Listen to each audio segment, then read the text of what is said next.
practice in Mexico.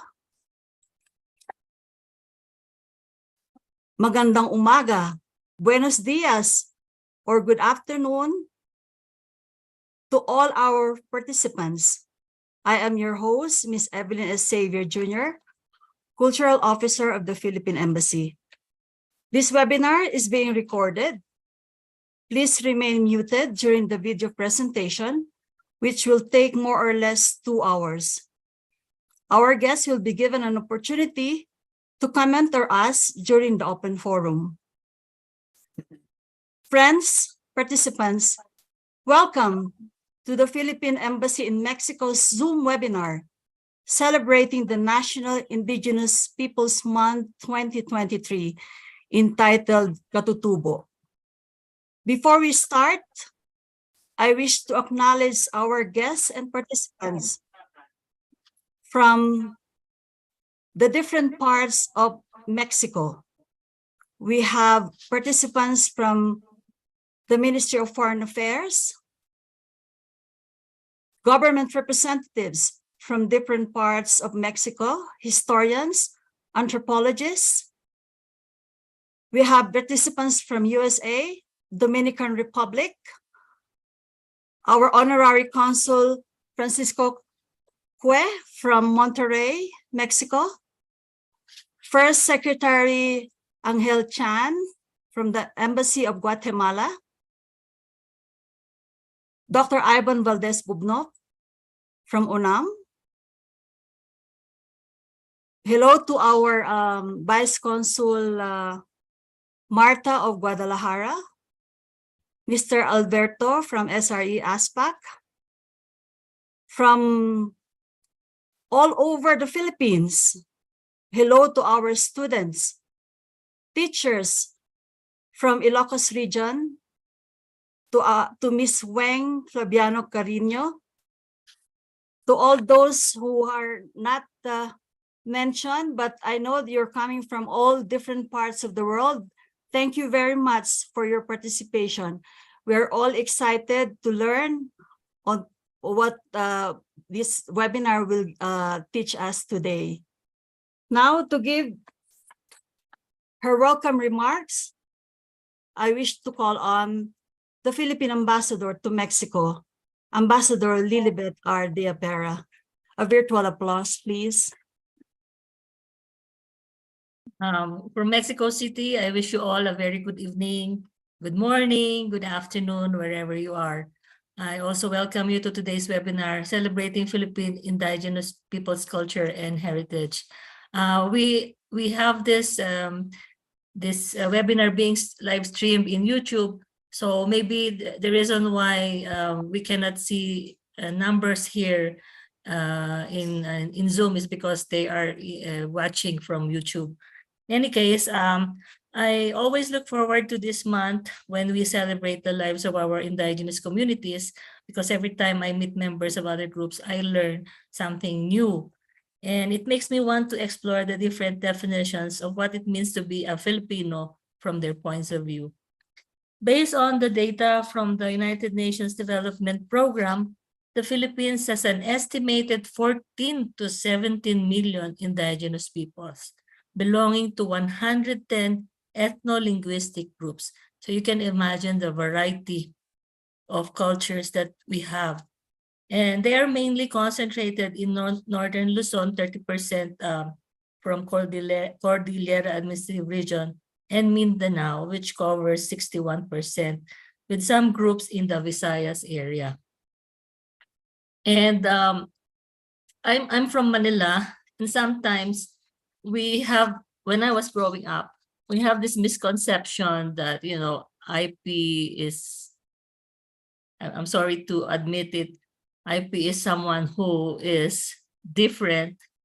Sometimes we look at them oddly, you know. I mean, we view them as someone who is odd, but I apologize for that. And so that's the reason why I really want to know more about our indigenous groups.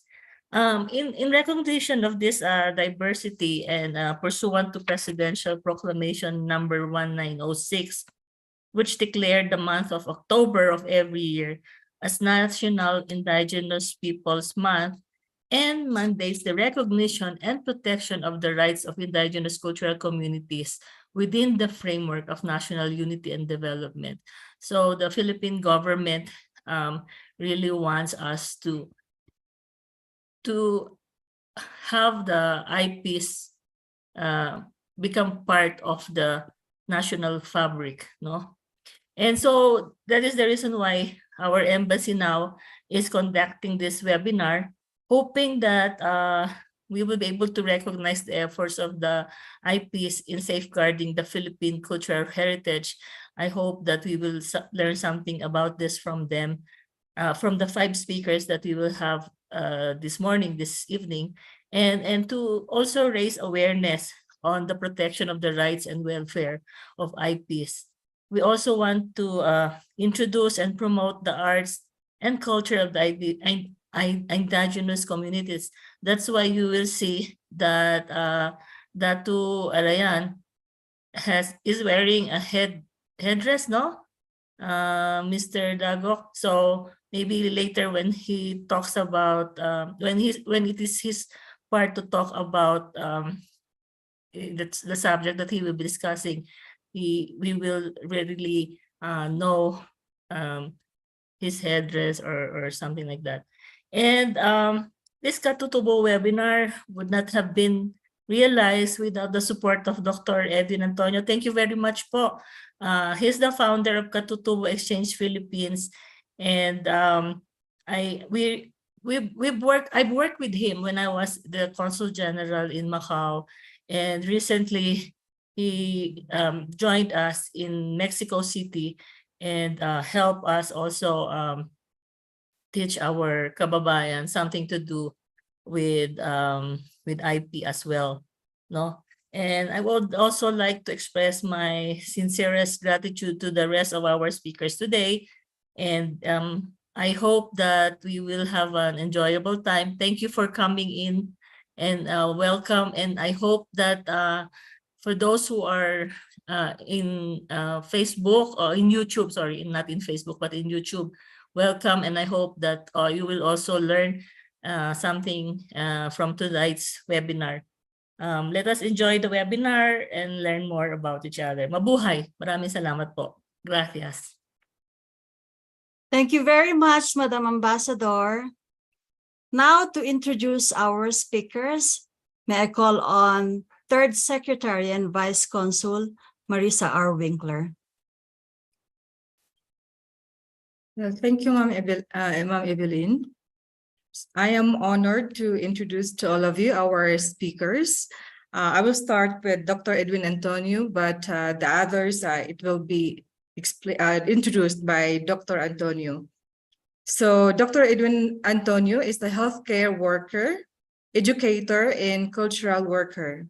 He has the degrees Bachelor of Science in Physical Therapy, Master in Public Health, and Doctor of Philosophy in PT Education, and currently works at Lawag Rehabilitation Center. He's a former Philippine Youth Ambassador to the SHIP for Southeast Asian and Japanese Youth Program in 2002 and was selected as the national leader of the same program in 2014. He was inspired by his experience in the SID program, so he put up an annual cultural exchange program called Katutubo Exchange, dedicated for the Philippine indigenous youth. He eventually founded the volunteer cultural organization, Katutubo Exchange Philippines, that celebrates this year its 10th anniversary, consistent with its objective throughout the years to help raise the awareness of people about indigenous cultural heritage through outreach programs. He recently joined a cruise of some 300 youth delegates from around the world and traveled to Japan and North America for the SHIP for World Youth 2020 program, where he was chosen by the Cabinet Office of Japan as administrative staff and discussion facilitator for the course Cultural Heritage Preservation. He has served in various capacities and represented the private sector at the National Commission for Culture and the Arts, NCCAA, with designation as secretary from 2011 to 2013, head 2014 to 2016, and 2020 to 2022, and now Vice Head 2023 to 2025 of the National Committee on Northern Cultural Communities, as well as Gawad sa Manilikanang Bayan, Gamaba, Executive Council Member 2020 to 2022, and Coordinator 2017 up to present. Ladies and gentlemen, please help me welcome Dr. Edwin Antonio. Thank you.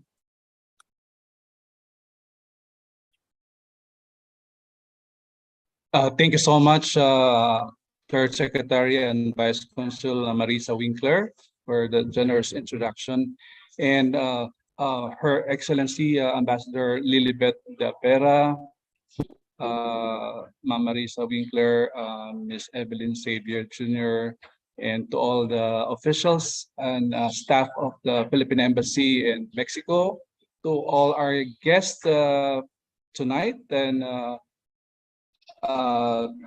to Dr. Ivan, who's here, and of course, Ma'am Martha, and of course, Sir Francisco Cue, and to all other guests, buenas noches, and of course, from the Philippines, magandang umaga po sa inyong lahat.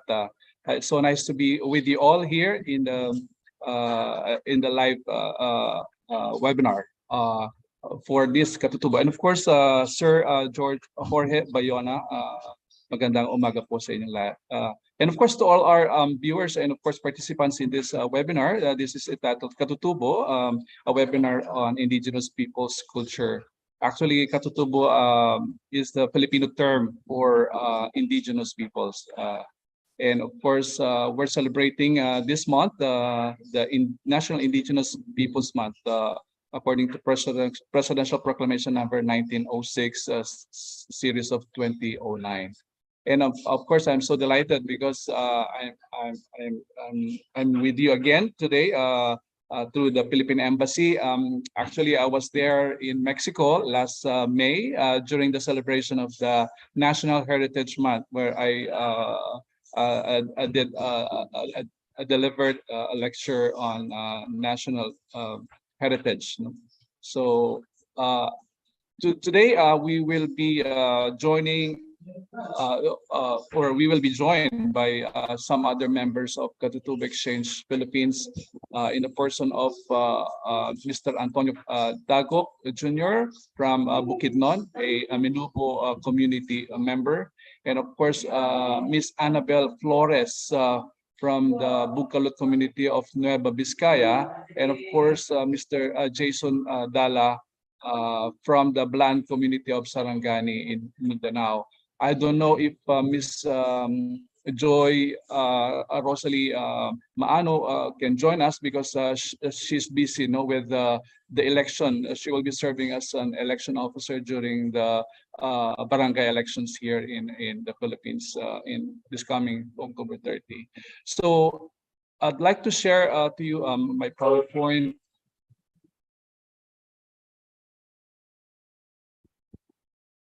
Can I possibly share my...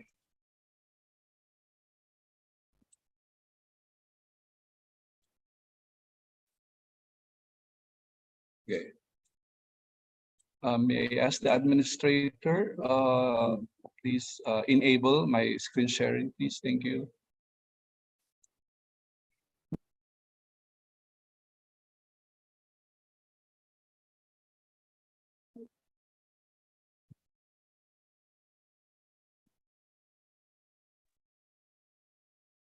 For a while, Dr. Antonio, let me... Okay, good. Sure. Okay. Again, actually, I'm coming from the province of Ilocos Norte here in the Philippines. Actually, I'm here at the Gamaba Cultural Center in honor of Malilikanang Bayan Magdalena Gamayo. We're actually starting a lecture or a training program on textile weaving here in the Pinili town of Ilocos Norte. So anyway, just like to share my...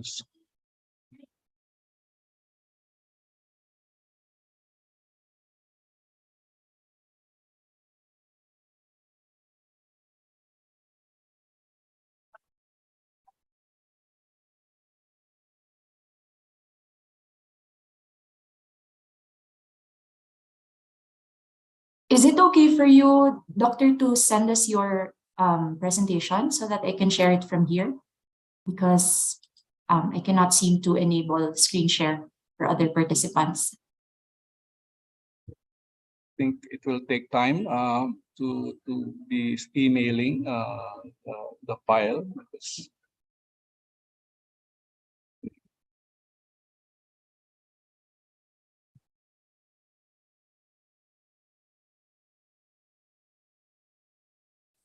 Participants, sorry for this technical hiccups because the files of Dr. Antonio is coming from a place where the internet is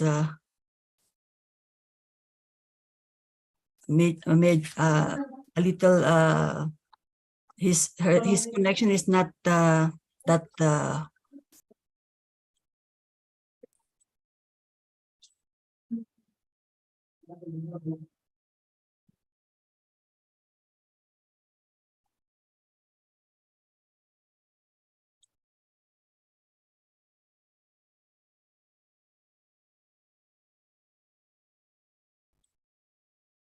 Yeah, but anyway, I'd just like to deliver my talk without the PowerPoint. Yeah, actually, we're celebrating, this month of October as the National Indigenous Peoples Month, according to Presidential Proclamation number 1906, series of 2009, as what our ambassador have shared a while ago. It is hoped that more Filipinos will be aware of the numerous contributions of the national indigenous peoples. And of course, it is an observance that aims to support and raise awareness of indigenous cultural communities. I think we're really moving forward to that time that we really recognize and appreciate the contribution of the indigenous peoples. I think we have heard that the sharing of ambassador that uh, before we look down to the indigenous peoples, and I think a lot of discrimination has been taking place before, but now because of this observance, I think we are raising awareness of the people towards the contribution of the indigenous peoples groups. And of course, we also celebrate International IP Day, or the National IP Day, during August 9th. Actually, uh, uh, August was originally the IP month, but it was transferred to the month of October. And of course, the month of May, we celebrate it as a national heritage month. We highlight also the indigenous cultural heritage. And of course, February is being celebrated here in the Philippines as the National Arts Month.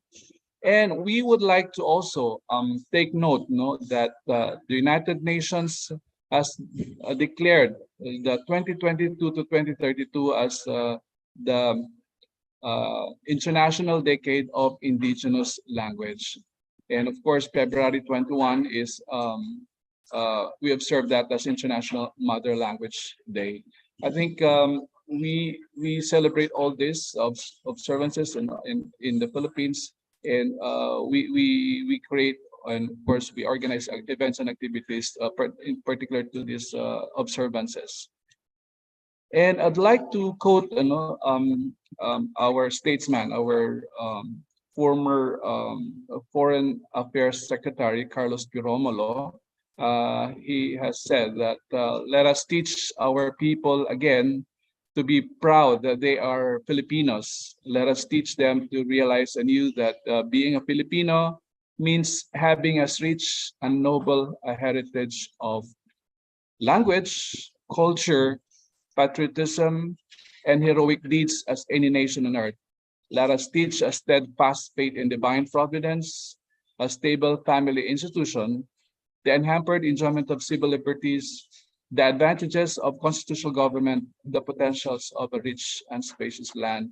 I think uh, it's a very meaningful quote, that speaks everything, every aspect of life of an individual, of a Filipino citizen. I think he has been saying that we have to protect everything that we have, all the treasures that we have, all the heritage that we have, starting from our territory, our land, because we cannot continue our ways of life without our territory, without our land. So it speaks also with indigenous peoples groups that they really are protecting their ancestral land. Yeah, from the time that they settled in that area, and then up to now, with the protection of the IPRO law, or the Indigenous Peoples' Rights Act. It's another law that protects the territories, especially the rights of the indigenous peoples. I think we really have to work hand in hand to, of course, uplift the lives of every Filipino citizens, as well as particularly our indigenous peoples, because they have a big contribution to our society. I think they are uh, cultural bearers. I mean, they have the treasures of language, uh, everything, the craftsmanship. They have this indigenous uh, uh, faith, spirituality, and of course, they have also that indigenous political structure that we can appreciate and learn from these things. And of course, if we speak about ancestral land, no, we move around this area, and I think we use this, no, in our everyday life. Actually, we have we get our natural medicines, no, from the ancestral land that we have. It's really bestowed with natural resources. That's why Excuse we me, Dr. always Antonio, you may share it now po. yeah. You may share your presentation, sir. Thank you, sir. Thank you, ma'am. Thank you. It's good.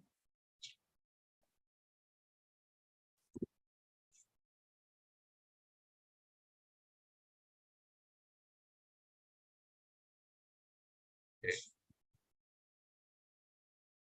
Yes. Here. Okay. And uh, I'd like to present to you our ancestral land, or our own territory, the Philippines. And of course, it's an archipelago composed of so many islands. And yeah, from Batanes to Tawi-Tawi. And we have three major islands, right? The Luzon, the Visayas, and the Mindanao area, the region. So you can find different ethno-linguistic groups, right? Just like what Ambassador De Apera mentioned, there are about 110 indigenous peoples groups, no? And we have actually a total population of 115 million people, and we have 82 provinces. Actually, we have this flag. It's a Philippine flag, and I think it's a unique one because it's the only flag that you cannot turn upside down. I mean, this is the position of the Philippine flag. The blue one stays on top, and the one on the red at the bottom. And I think we can say that Philippine society or Philippine communities have already been existing before, and I think we have to dispute the thing that they always try to teach us, like Spanish, or the Spanish have discovered the Philippines, but actually with these findings, the archaeological findings, these are some of the proofs that we can say that we are an old community, an old society, and we have been existing before. No? We have been inhabiting the Philippine. So I think archaeological findings is one proof. Another one is the linguistic proofs of because of languages. I think we can say that we are an old community, and of course we also have some genetic proofs also to say that we exist as a community. And one evidence that we have is like when we had this a discovery of a uh, a skull in found there in Palawan. It's called Tabon Cave, and they discovered this skull, and of course they have some kind of dating. It dated back 16,500 years ago. So this is a basis that we can say that human beings already existing in the Philippine area or territory. And also another one is we have this Manunggul jar. It's a secondary burial jar excavated from a Neolithic burial site in the Manunggul Cave. Manunggul Cave of the Tabon Caves at Lipuan Point in Palawan, in the same area, in the same province. And it dates back from 890 to 710 BC. Just imagine, of course, the date. And of course, this artifact can be seen, no? And we visited at the National Museum of the Philippines. Please take note, on top of this burial jar is a symbol of two men on a boat, and one is rowing, and I think it symbolizes that the spirit is being delivered to another dimension of life. So that's the Manunggul jar. It's a secondary burial jar. Another one is another bones discovered from Callao Cave. It's still in Luzon, in Cagayan Valley, wherein they discovered a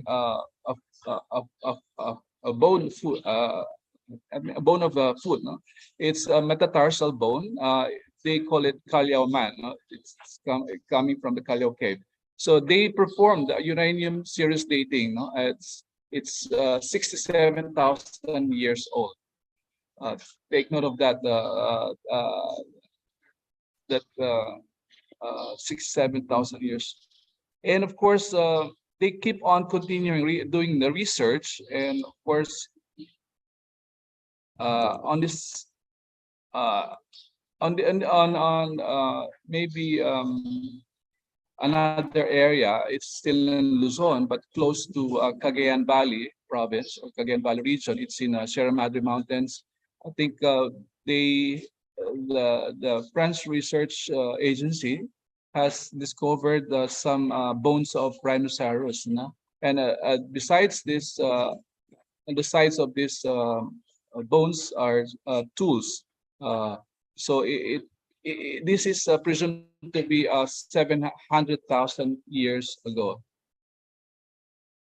And people from the University of the Philippines has been continuing doing research. And on the same site in Cagayan Valley, they found some other bones. It's like bones and teeth from two adults and one child. No, it's found there in the same cave in Callao Cave, and I think this is some like 50,000 to 67,000 years ago, and it's like they found that these are human beings with a height of 3 to 4 feet tall, and they call this as Homo luzonensis. And these are the bones and teeth found on that Callao Cave. And another artifact being found there in Mindanao is the a prehistoric boat. It's called the Balangay. The first boat dated 320 AD, found in Libertad, Butuan.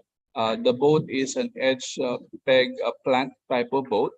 The planks were made from hardwood, and built to withstand long distance voyages. The boat can seat 25 people. You can visit these artifacts there in Butuan, Libertad. It's managed by the National Museum of the Philippines, and they created or reproduced this balangay, or this prehistoric boat, and they sailed this one through the neighboring countries in recent years. So this is the picture of the reproduction. So Balangay is also, they derived the name, the smallest political unit that we have, the barangay. No? Barangay. Okay. A part of our culture is art. Art is something that appeals primarily to the visual sense, and of course, something that is created with imagination and skill, and that is beautiful or that expresses important ideas or feelings.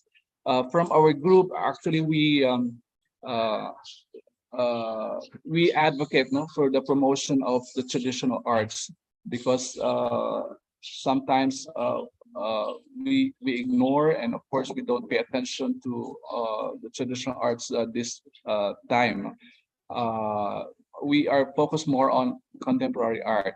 That's why we're here to promote the traditional arts. And of course, artistic freedom is a basic human right. I think part of that, of course, cultural expressions. I think no one uh, uh, have the right to hamper, no, the practice of culture and artistic freedom. It's because it's a basic human right, and these are enshrined in the laws of the Philippines as well as in the United Nations.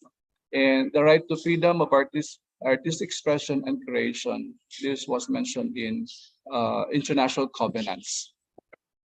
And of course, culture is uh, it refers to the set of distinctive spiritual, material, intellectual, and emotional features of society or a social group, and that it encompasses, in addition to art and literature, lifestyles, ways of living together, value systems, traditions, and beliefs. And that's according to the UNESCO in 2013. A simple definition for culture is a way of life. No, it, it, it, that includes the history, the people, the languages, the traditions, mythology, and folklore, even the cuisines, festivals, religion, art, and many more. Yeah, actually, culture, we call it kalinangan in the Philippines, kalinangan in Filipino term. Okay.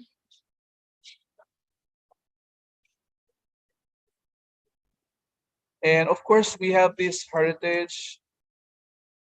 I think in Mexico, you call it herencia, right?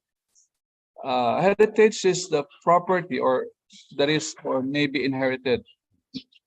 And culture heritage is an expression of the ways of living developed by a community and passed on from generation to generation. There are different types. No? We have three: the tangible, the intangible, and the natural.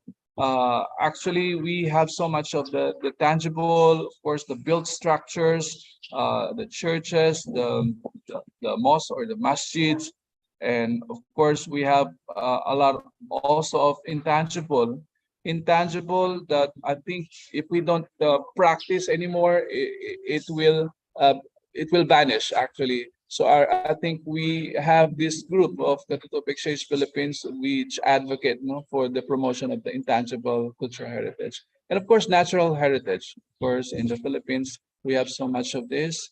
And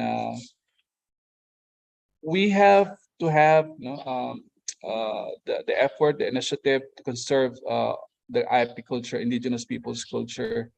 I think we have to work hand in hand, and of course, my members from the Katutubo Exchange Philippines has been working diligently to promote our intangible cultural heritage, and of course to safeguard. That's very important to protect, and of course to pass it from one generation to the next.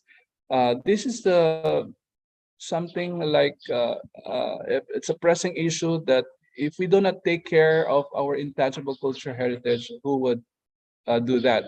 So I think it's our moral responsibility as the present generation to learn and of course to promote this, and of course pass it to the next young groups of people. Yeah, intangible cultural heritage means the practices, representations, expressions, knowledge, skills, as well as the instruments, objects, artifacts, and cultural spaces associated therewith that communities, groups, and in some cases, individuals recognize as part of their cultural heritage. And there are five domains of intangible cultural heritage according to UNESCO. We have here oral traditions and expressions. And of course, that includes the language. Language is considered to be a vehicle or vessel of the intangible cultural heritage. And it's very important, language. And of course, performing arts is another domain. And another domain is social practices, rituals, and festive events.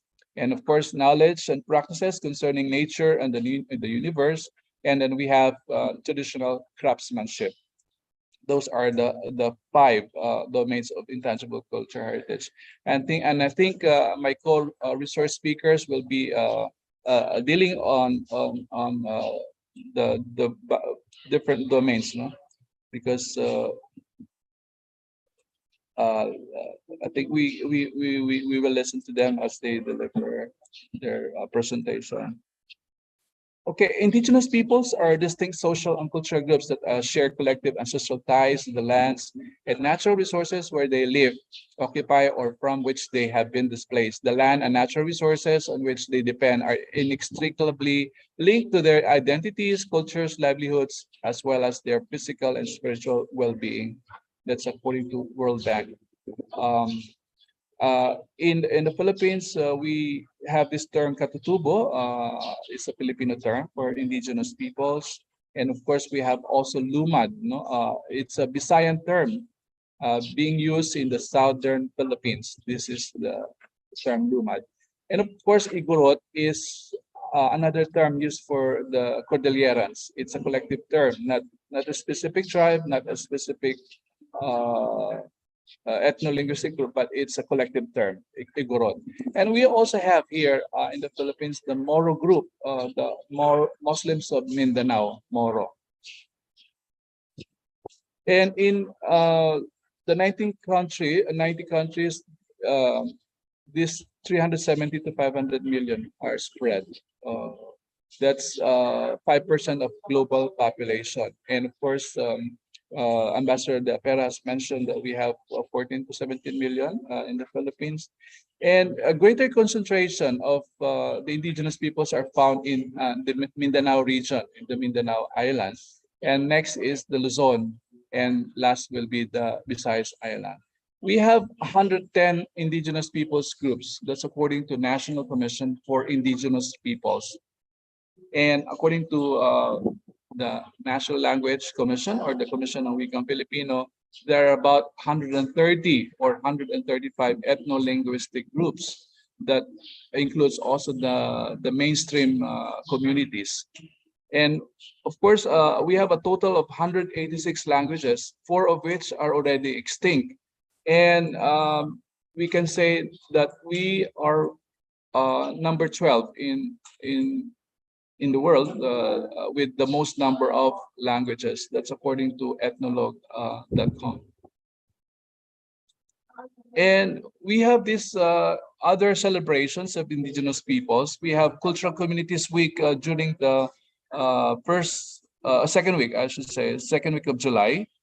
It's also observed the Cultural Consciousness Week during the first week of July.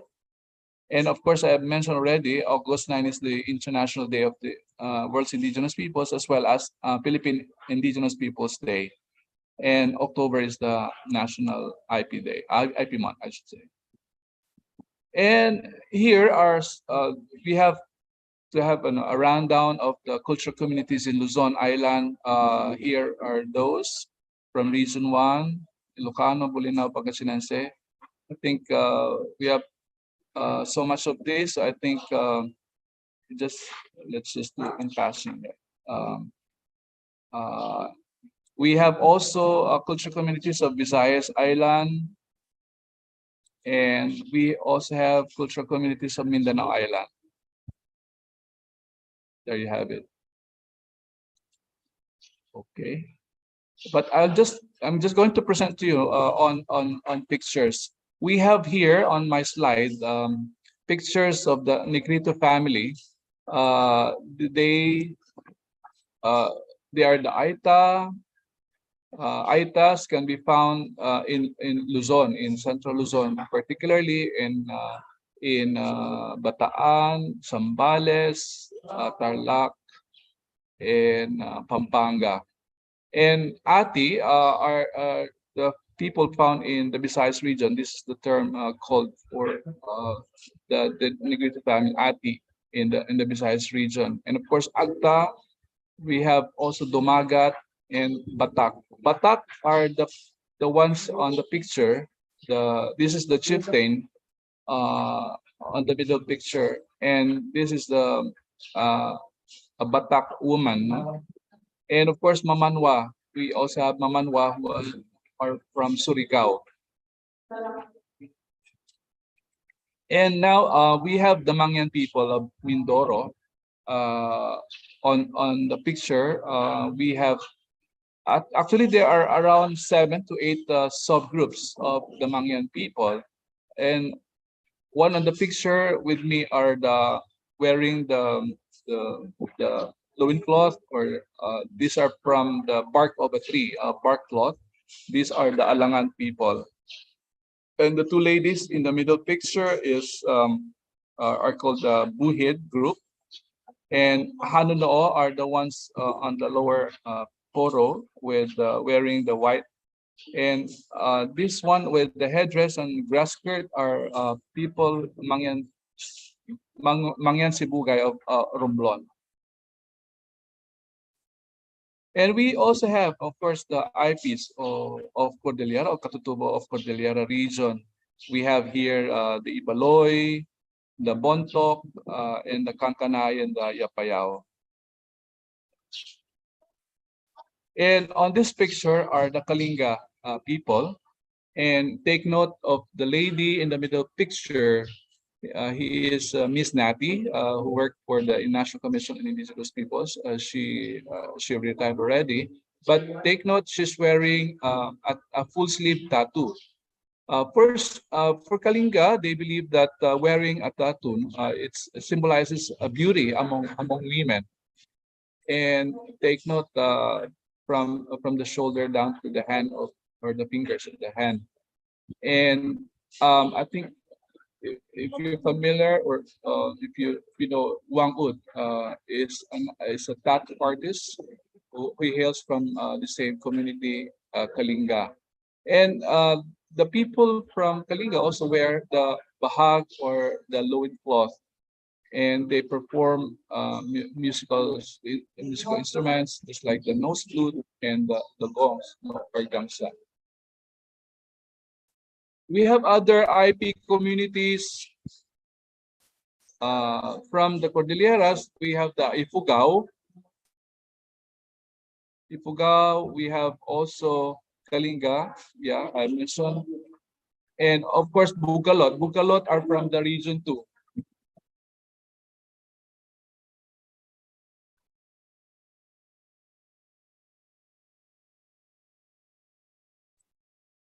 Okay. And another picture here are people of Palawan.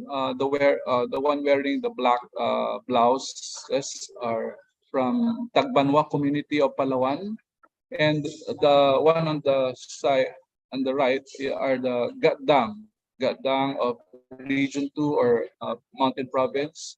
And we have also Ibatan children here on the lower picture. And these are Kalinga girls on the another side, on the lower picture. Okay, on this slide you can see Tiboli children on the picture, and also riding the boat. And another picture on top is Matig Salog children.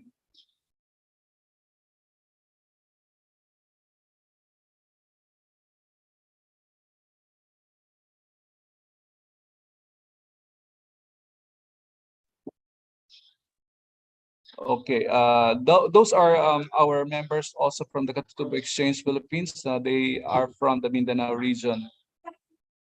And another slide here, you can see youth from the Usug community of Sulu. And of course, the Yakan on the other side.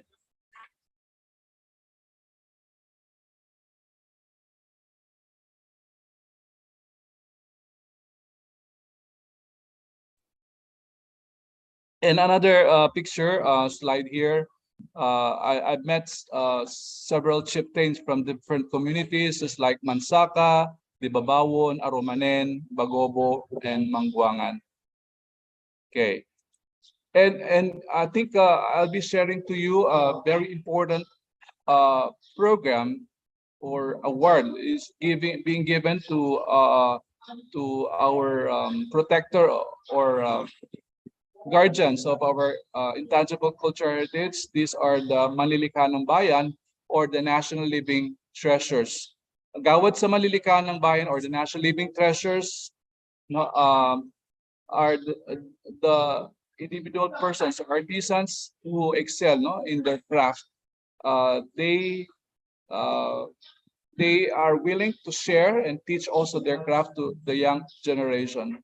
So this is program is being conducted, no, by the NCCA, or the National Commission for Culture and the Arts.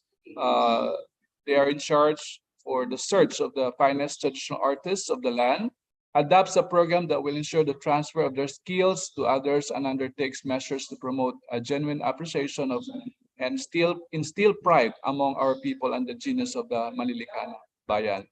So I'm so honored to be with them. Most of them during the time we organized an event for them. I think 2, 4, 6, 7 of them. I was able to be with them in one event. So I'd like to introduce one by one. On this picture is Edward. No, sorry.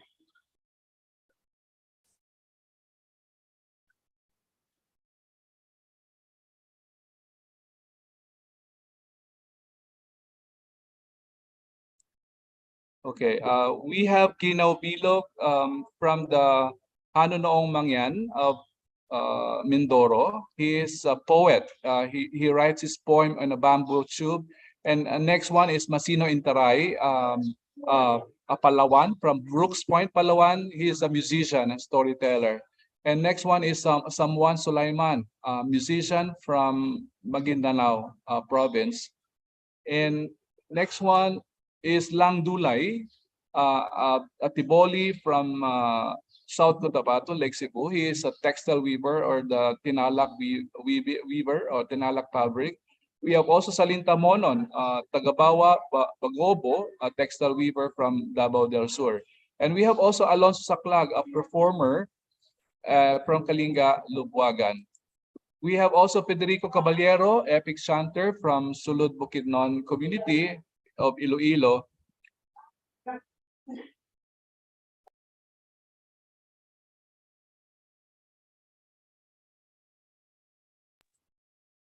And we have Uwang Ahadas, a musician from Yakan, Lamitan, Basilan. And we have Darhata Sawabi of Tausug community in Parang Sulud. She is a textile weaver. She was a textile weaver. And we have also Eduardo Mutok, metalsmith from Kapapangan community from Pampanga. Haja Amina Api, mat weaver from Sama community from Tawi-Tawi. We have Teofilo Garcia, an Ilocano cask maker from Abra. And then we have Magdalena Gamayo. I am actually here, right here at her training center. She is 99 years old, but she still weaves and of course teach some young people. That is Magdalena Gamayo, textile weaver from Ilocano community in Ilocos Norte. We have also here Ambalang Ausalin, textile weaver from Yakan, Lamitan, Basilan. And we have Estelita Bantilan, mat weaver from Blan community, Sarangani. And we have Yabing Masalundulo, a ikat weaver from the Blan community of South Cotabato. So these are our pictures with them. Yes. Okay. And there are also some other projects from the National Commission for Culture and the Arts. They organize the Dayaw Indigenous Peoples Festival. It's an annual gathering of Indigenous peoples, to showcase and share their culture by teaching the public their arts and crafts.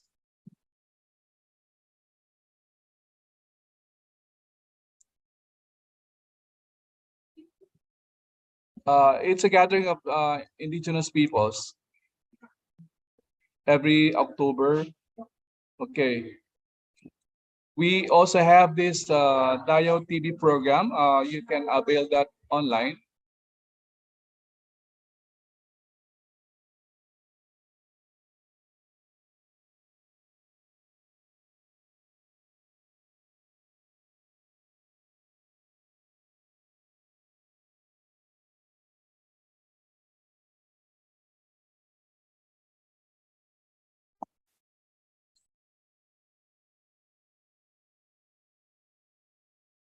Yeah, I think I have to end my presentation with that, with National Living Treasures or the Malilikhalang Bayan.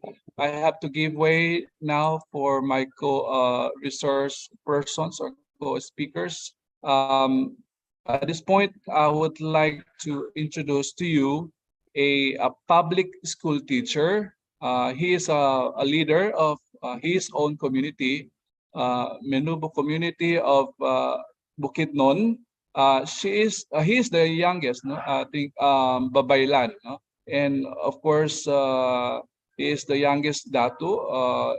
He is called Datu Arayan. He is also a member of the Katutubo Exchange Philippines, where he participated in the year 2021. Let us all welcome Mr. Antonio L. Dagok Jr., also known as Dato Arayan. Let us give a warm applause for him. Dato Arayan. Hello, good morning. Naririnig po ba ako, Doc? Yes, go ahead. Thank you. Okay, so in the Manubo culture, it is all we always practice uh, the word, no? So tabiyaan ko sa malalan ha mga sulod ko puunta different countries and here in the Philippines, no? So good morning, and also good morning to our ambassador, Ma'am Lilibet Diapera, and our Vice Consul Winkler, at sa lahat magandang umaga, and to all good morning. No, so today I was tasked to share to you a little bit of the indigenous spirituality of the Manobo people, specifically in our tribes. No, so being the youngest Babaylan and youngest Datu in the province of Bukidnon, so it's a tremendous task for me to actually keep this intangible heritage that the world must see, that the Philippines must be proud of. Understanding the indigenous spirituality, it's very important because according to our elders, without the without understanding the indigenous spirituality, no, so the craftsmanship, the traditional craftsmanship, the language, the oral tradition, and the social justice system, all elements of culture will be nothing. No, so understanding indigenous spirituality is the foundation of the general knowledge, the universal knowledge in everything that we are enjoying right now in our society.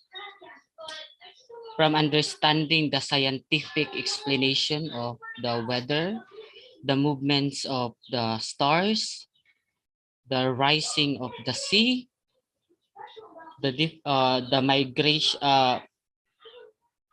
migration of the birds, the functions of the different plants, the ethnobotanical plants, all of them are rooted in the indigenous spirituality. That is why as a Babaylan, as the youngest Babaylan, I always lead the life of being a Babaylan.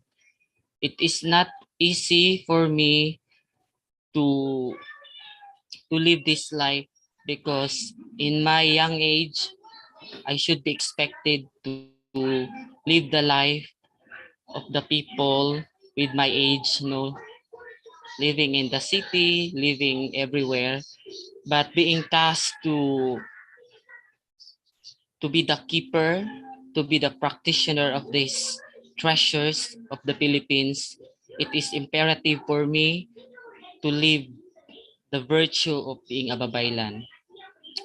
The Philippine pantheon, or the gods, the belief in the elemental spirit, the nature spirit, is uh, predominant in our culture. No, so I guess when we strengthen, if we keep on strengthening and embracing and living the principle, the values of the Philippine uh, indigenous spirituality that predates coloniality, I think there is no global warming, there is no climate change, there is no scarcity of food. There is, I think we may not able to use the synthetic medicine, because the elemental beings from the land, the air, the forest, all plants in the forest, everything, the flora and the fauna, they have important functions in the community. They are not just subject to scientific study, they are not just subject to academic study. All of these are life, all of these are connected to our identity as Filipino, as the keeper of the knowledge that we should be proud of as Filipino, no? I am honored, and it is a heavy task for me also to, every time when I go to the different community, empowering their elders to share the secrets of being in the babaylan, or being a shaman in the community, because it is important. This is the role that uh, the foundation of everything in the society, the foundation of leadership, the foundation of peacemaking, the foundation of uh, balancing what is justice system. So especially in the Manobo, the babaylan, using the indigenous spirituality, the kalindaan na uh, the batasan, it is very important to resolve the minor and major cases in the community, because the traditional system is always governed with the spiritual principles that every tribal leader should uh, every tribal leader should do and should execute during the trials.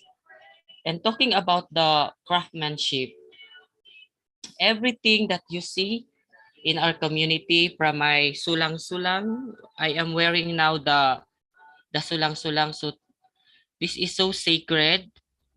This is the symbol of spiritual leadership as Datu Arayan.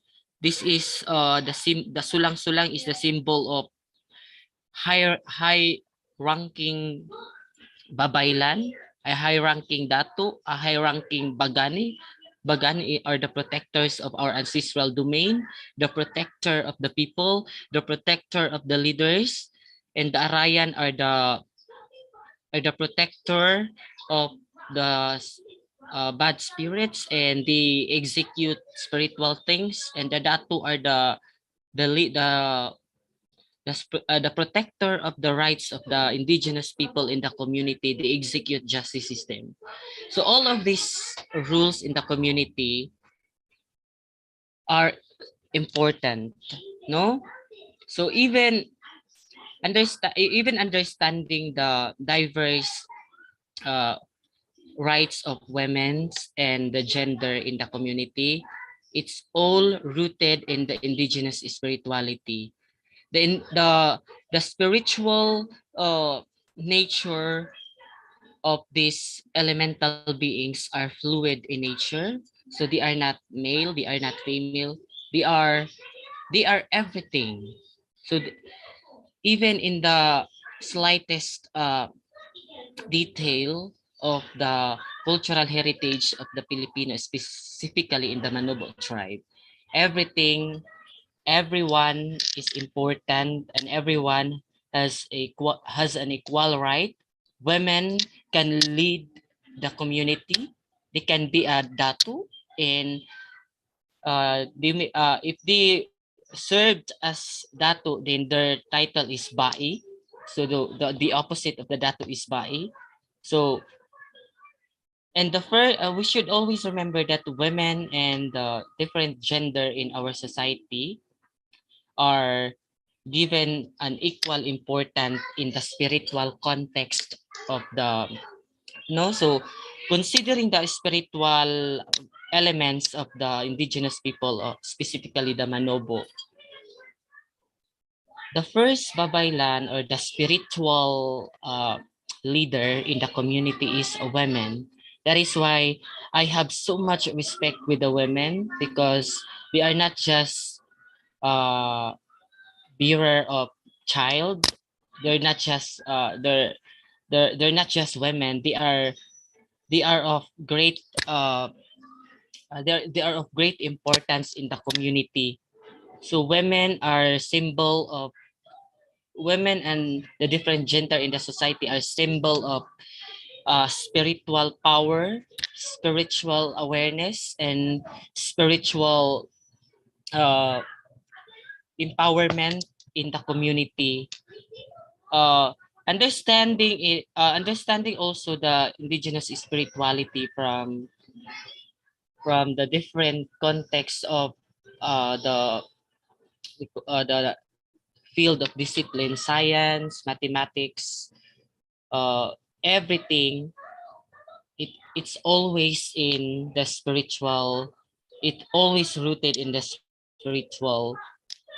uh, spiritual principle. That is why, as uh, your speaker today, I did not prepare anything, because I highly believe that when we do cultural sharing, there is always spirits that guide us on what to say, because there are things in the cultural community that are not shareable with using of this platform. But Dr. Antonio had the opportunity to witness how this spiritual thing that I am sharing to you really exists in our community. So all of this from the process of making a tribal leader, or putting a tribal leader, maybe a male, female, bi, or even in the from a member of the LGBT community, are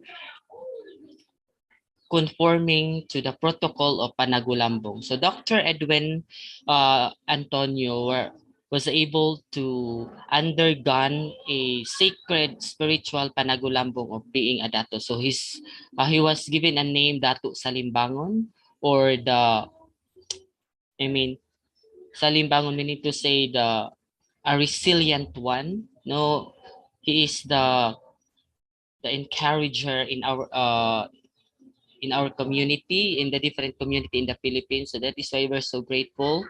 And also this opportunity to share to you the little part of our culture, specifically the indigenous spirituality of the Manobo tribe. I hope that in this little time you were able to learn something from us, from the people, from the Council of Elders, because I am not only speaking for myself, but I am speaking for the entire Babaylan Council of Elders of our community. So if you have some questions later, so you may address it to me. Thank you for listening.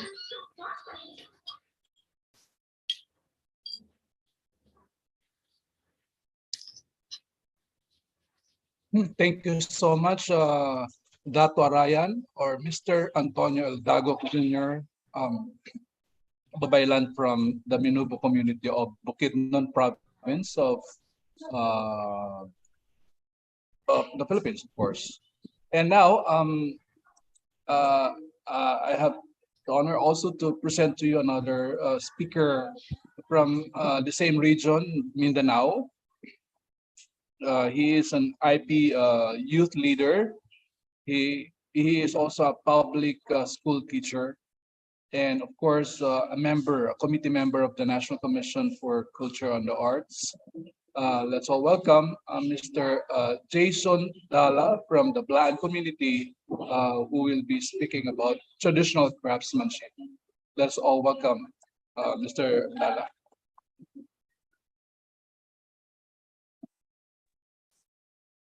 Good morning, everyone. Do you hear me? Okay, Batang. Yes, yes. Yes, go ahead. Yeah, you're clear. Thank you. Okay. I want to share my screen.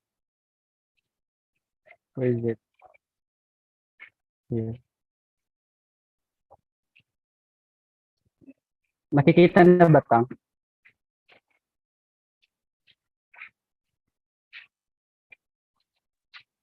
Not yet.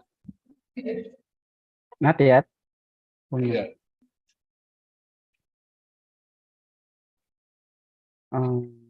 Your screen is not yet in po. Wait. I want to. I see.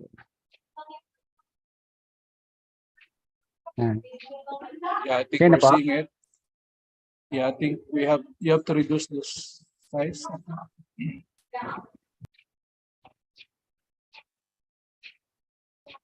Here. That. That's it. That's Yeah. good. Okay na? Maximize, yeah. Okay. Okay, everyone. Good morning. Okay, that's better. It is an honor and a privilege to be one of the speakers this day. Actually, I'm so busy because it is the day that my niece will celebrate, no? But I want to take this opportunity to share to you the beautiful culture of Mindanao. So the task that had given to me is to share to you the traditional craftsmanship of my cultural community. So first of all, I want to greet you a few flapus. No? I want to teach you the Blaan greetings. No, few flapus is a term for good morning.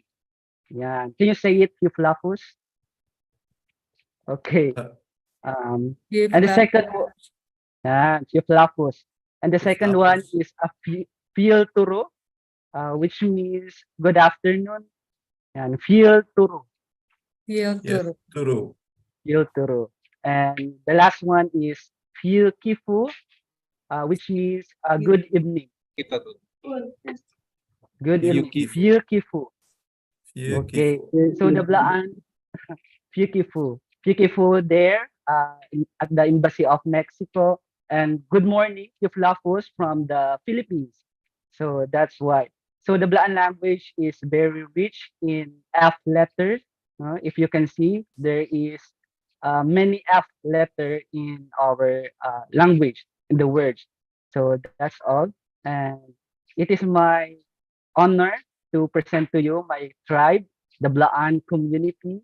And here, I have given, Tatang Edwin said that it is only 10 minutes to share my presentation to you. So, oh my God, I'm so nervous, but I need to continue. Yeah. First is we are the Blaan from the Serengani. So Blaan is a coined word, bla and an, which means bla, counterpart or pair, and the suffix "an" expresses ownership or possession. No, when these two suffixes join together, Blaan means our counterpart tribe. No, the Tobali, To is people and Bali is on the other side. So the Tiboli are known today as the Tiboli tribe. No, in the Lake Cebu, historically, the Blaan live closely with the Tiboli. So um, the Tiboli people and the people is considered as brothers and sisters because we have these similarities in regards with the traditions, the craftsmanship. So that's where our term Blaan came from. So and also when you said our tribe, it is Blaan, no? It is not Bilaan with apostrophe or Blaan with the apostrophe in the center, and definitely not Bilaan because there is no apostrophe anywhere because no letter was removed, no, um in our name, the Blaan term. So our elders usually regard Bilaan and Blaan with apostrophe and Bilaan as belittling names against our Blaan brothers and sisters. So this is also a common mistake of the early settlers and writers, especially those who have uh, their research, no, in our community. So if you said Bilaan or say it or write the Blaan in apostrophe, it means discrimination to us because Bilaan means uneducated, poor, and um, belongs to the primitive era. No, so we are now in the modern, so we are not the Bilaan anymore, and we are now educated person. That's all. So this Blaan, not Bilaan with apostrophe, Blaan with apostrophe in the center, and Bilaan. So that's all. And now the Blaan are further classified based on the traditional territories they dwell occupy. So the first classified Blaan is the Blaan Datal, no? Those Blaan who lives in the plain area, no? So the second one is the Blaan Lagad or the Tolagad. No? These are the Blaans that lives in the interior part of the mountains. So that's all. And the last one is we are classified in the Blaan Lamalpo or those Blaan that lives in the community with a large coconut plantation. So we are rich in coconut. No? So if you go to the Philippines, if you want to drink some fresh coconut, so you are welcome to visit the Philippines, especially here in Sarangani. So that's all. And also, ayan, the Blaan is among those 110 indigenous peoples group of the Philippines, primarily located in South Central Mindanao. So I am Blaan from Sarangani, no, from the region 12 here in the Philippines. Okay. So I have a trivia for our tribe. So we have two awardees, no, for the National Living Treasures Award. So Tatang Edwin presented earlier those National Living Treasures from the Philippines. So I am honored to present to you that we have these two national living treasures. So I am honored to present the Blaan community because we have these two national living treasures awardee. So alternatively known as the Gawad sa Manilika ng Bayan, the term for national living treasures here in the Philippines, Gamaba literally means award for those creators of the country. No, is conferred to a person or group of artists recognized by the government of the Philippines for their contribution to the country's intangible cultural heritage. Yan. So this is Bai, no? Pu'yabing Masalundulo, commonly referred as Pu'yabing, was a Filipino textile master and weaver and dyer, credited with preserving the Blaan traditional Mabal Tabi art of ikat weaving and dyeing. So he died on January 26, 2021, recently, no? So at South Cotabato and known for the textile. And ayon, uh, her style is the Blaan traditional mabal tabi or weaving and dyeing of that textile here. This is our tabi. So next is the national living treasures here in Malapatan, where I came from, in the Sarangani. So uh, I would like to present to you Bai Estelitia Tumandan Bantila. So she is a Filipino textile weaver from the municipality of Malapatan, where I came from, Sarangani. She is credited creating some of the biggest, most subtly beautiful mats to be seen anywhere in Southeast Asia. So um, she was born on October 17, 1914, and now she is already 83 years old. So that's it. And her style is for the Blaan traditional weaving. So so now I am proceeding to the Blaan traditional craftsmanship. So these pictures was taken during our training at the Gamaba Center of MD by Estelita Bantilan. So this is one of the craft of the Blaan community, the banig or the mat. Huh? The and also our Bai Bantilan was the one uh, who taught us, who teach us how to weave the mat. So I want to proceed. So this traditional skills, the mabal. First of all, I want to introduce the first craft, the mabal tabi. Ano? So mabal tabi is a ikat weaving. So it is existing in Kalyong, Landan, Pulang-Mulok, South Cotabato, in Lamlifao, Datal, Ampal, Malungan, Sarangani Province, with Fu Iyabing, Masalon, Dulo, and Fu Gusea Buan as respective cultural masters. So this is our national living treasure, um, Bai Fu Iyabing. So, yan. As you can see in these pictures, so they are weave, the traditional weaving of the textiles tabi. So the next one, these photos was taken by Kim Tiblani of the Lamlifo. Okay. So mabal means is the Blaan term for the abaca weaving process. So this is the process. Tabi is the term for the finished hand woven cloth, and it is also refers to the traditional Blaan tubular skirt. No? So the women of the Blaan community wear this tabi. Not only the women should have the authority to wear this for their skirt, but also for the men, we can also wear it, but in the upper part of our traditional cloth. So naturally dyes from endemic plant species in the community are the source genus textile.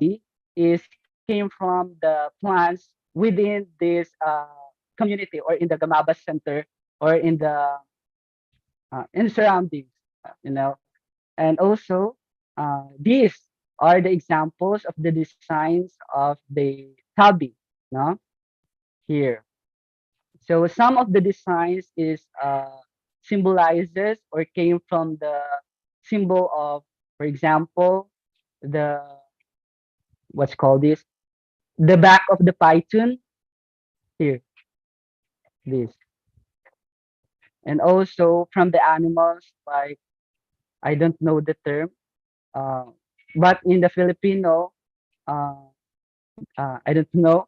But the most favorite of mine is the what we call this, the python, no? So here, okay. So the next craft is the manamigam, a craftsmanship for manamigam or mat weaving.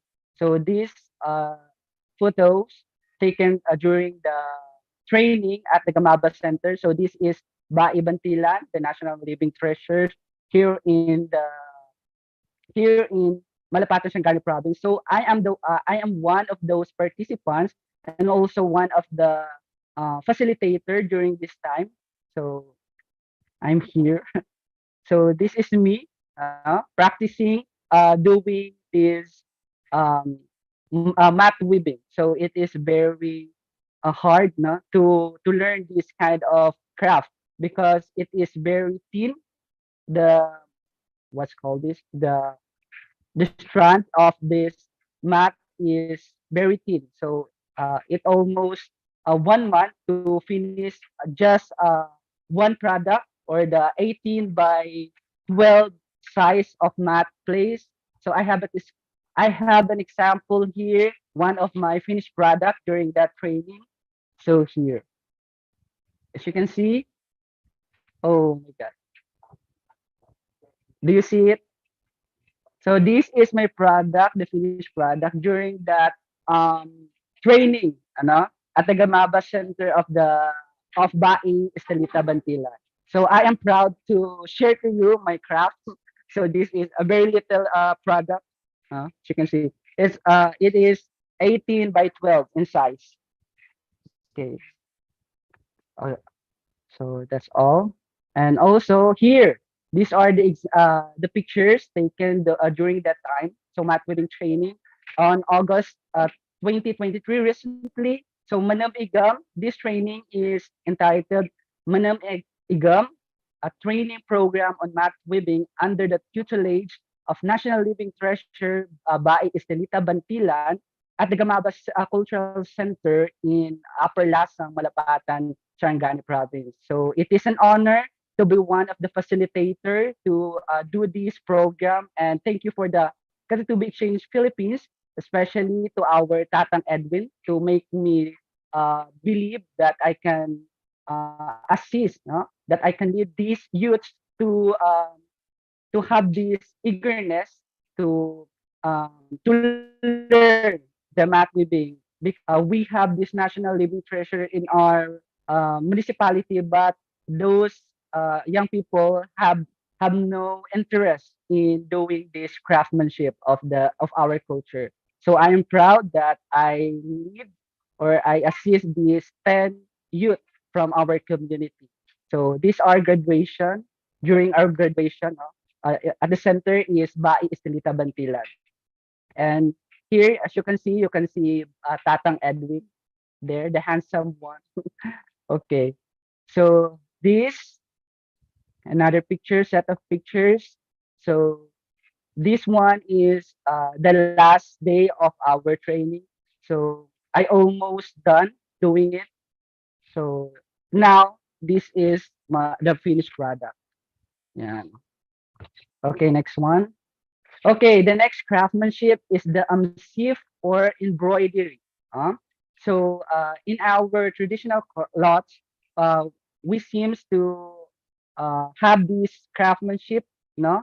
Especially to those women in our community, they are trained to make these our traditional cloths uh, to embroider. So as you can see in these pictures, so these are the beaded embroidered cloth for the women. So that's it. And the color of the women cloth is blue because it is depends on the place where you live. If you are living and if you are Blaan in the plain in the Datal who lives in the coastal area, your cloth is color blue. But if you are Blaan in the upper land, you are wearing black cloth. So uh, embroidery or msif, it is a traditional way of making these symbols and designs in our cloth, traditional cloth. So these designs is based on the spiritual, no, of the. If you have a dreams, according to my mother, uh, they can if they dream about something or spiritual, no, they can input it or doing it into embroidery. So these designs is by their dreams, through their dreams. So um, let's proceed. So these are the saol blaan. We called it saol blaan or the traditional clothing for male and female. So saol is a generic term for traditional clothing or um, or a dress. So libon is a female term. in Blaan and Lagi is the male counterpart. So Blaan female costume has have three different styles. So first is the Saol Libon or Albongan Sif, cross stitches embroidery. The second one is the Albong Sala or the beaded embroidery. And the third one is the Albong Takmun or those design is mother pearl embroidery. So the traditional skirt should be the Blaan Tabi, but but given the difficulty to find one because most of the Blaan uses Magindanaon textile, the malong, called as gintlu by the Blaan. So I have so many pictures here. Okay. Okay, these are the traditional cloth of Blaan. As you can see here at the left side, the traditional cloth for men. So at the upper part, this the term for utog. So this one is we called it utog. So this is weaved or yes, this is weaved by our brothers and sisters from the Moro community, the Maguindanao here. So only the elders or only the men or the fulong in the community have the authority to wear this one. So as you can see, I'm wearing this because I am considered myself as a IP youth leader in our community, and also I came from the family of Datus, and this one is a album sa Olagi, which is made from the abaca fiber. So I wear it today. So this is as example of our traditional cloth for men. So as you can see, there is an embroidery. There is an embroidery here, and it is made by the abaca fiber. So that's it. It is so what's called this hot, hot ba?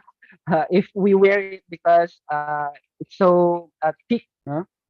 So and the lower part is we called it um, salwal, salwal. And also at the right side, this is the traditional cloth for the women. For the upper part, this accessory we called it swat, swat. So it is a comb, kind of comb made of a wood and designed with the beadworks. That's it. And also for the upper part, this is what we call the album ansif or embroidered bead slaw or beadworks. They embroidered it in beads. And the lower part is the what we call gintlu. So this textile is from our Moro brothers, the Magindanaon. But the authentic one is the tabi that made by our national living treasure. Yes, but it is so expensive, so that's why many of the Blaan prefer wearing this agintlo because it is not so expensive. So okay, more unique Blaan cultural identifiers or craft. So first is the accessories. Huh? So these are the accessories. First is the comb or swat, made or beaded headdress Blaan women used to wear during celebration or occasion. This one. And the second one is the belt, or we called it sabitan. No? So beaded belt Blaan women use during occasion. So we wear our traditional attire if there is a special gathering. So that's it. And also there are anklets. So this is the singkal babat. We call it singkal babat, used as jewelry by the Blaan. When moves around, the tiny bells make it tinkling sound, like this. And men and women Blaan used to wear during the occasions. So bracelet, decorated brass bands are common as well as beaded bracelet. So that's it. So this one is the bracelet, and this is the singkil. So there is a bell inside of it. So if they move around, you will hear the sound of the bell. So like this. Okay, the next one is the Blaan identifier. So this again, the SWAT made from wood, no? We called it in lafla, and also the beads, decorated with abaca fiber here, like this. And the second one is kamagi, or the Blaan term for the necklace. No? This one is a very authentic one. We use it as a dory, giving off this, what we call dory. Are you familiar with dory? And this is so expensive in the Blaan community. In the past, they said that these metals will styled or designed or has a gold. But now the kamagi in these modern days have no gold. So in the past, this is very expensive, and it is cost like uh, 10 hectares of land. No? Okay. So the third one is the sabiton, blaan, brass belt. So only the women can wear it. So as you can see, this. Okay, the next craft is for the musical instruments. So we have so many musical instruments because the cultural community or the indigenous peoples here in the Philippines is very spiritual, ano? So we have this kind of rituals in different occasion. Every occasion we have this celebration of dancing, singing. So that's it. And the first musical instrument is the what we called agong. So this is the brass. So if there's an occasion or the wedding, everyone in the community, if they hear the sound of agong, it means there is a special occasion. So they are invited, no, to come. So the second one is the faglong or string boat lute design. So this is the what we call faglong. So it has only two strings. And the third one is the kumbeng or slali. I have here an example. So this is made from a bamboo. You know? So I have here a slali. I want to share to you the sound. Okay, it is through the lips. No? And you can make it sound by pulling off backward your what's called this, yung dila nyo po. To those Filipino there, you will understand what I mean. So this is how to do it.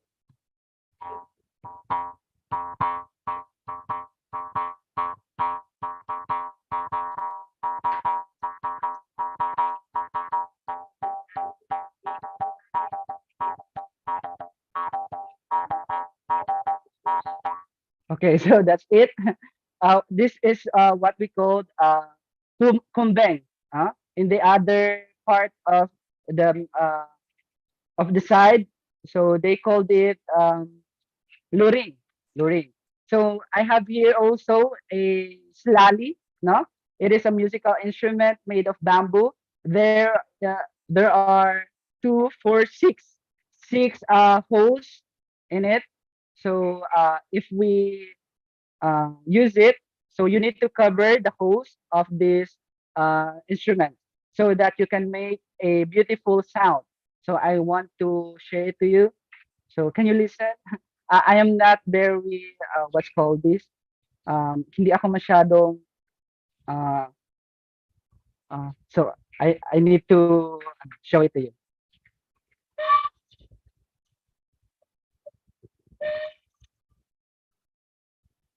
So that's it. I cannot use it because my prefer is this one because it is very simple. But this is not my forte. So next one is the tananggong. So this is my favorite, because I am a cultural dancer.